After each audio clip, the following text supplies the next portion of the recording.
Where we go from here, the political conventions are over, but now the question, did all those speeches sway local voters, and did anyone change their minds? We sent KPIX 5's Da Lin to find out. Da?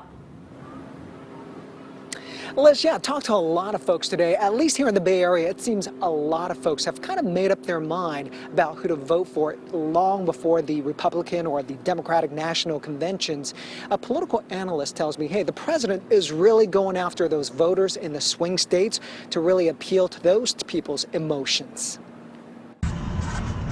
I asked voters to write down the messages that emerged from both the Democratic and Republican national conventions. Guns. On the RNC side, folks wrote stronger economy and law and order, among other things.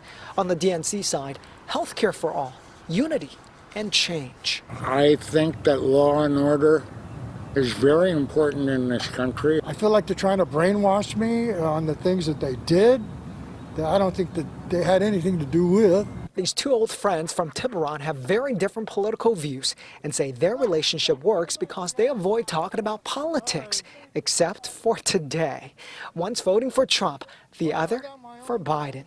I think there's a lot of equality right now. I think that it's really easy to play the race card. The convention last night, all those people sitting in the audience, none of them had masks on. He's not really concerned about people. He doesn't care if half of those people go home and die. The president says he's the better option and warns Biden will destroy America with radical ideologies. This is sort of an old way of dividing people against one another and scaring people. Joe Tuman is a political analyst and professor at San Francisco State University. He says it was a mistake that Trump and his camp stayed away from the coronavirus topic. Even if you manage to convince voters that crime is a real problem, crime is not killing 180,000 people in 5 or 6 months. Now, Da, during the 4-day RNC, California really took a beating, punches from the Trump campaign. What did political experts say about how that really played into their strategy? Right, not a big surprise given that California typically goes blue, and they expect California to go blue again for Biden this year, and that's why California was kind of like the punching bag. But now, and don't expect the president to be campaigning here in California much, except for coming here to use California as an ATM to get cash from donors.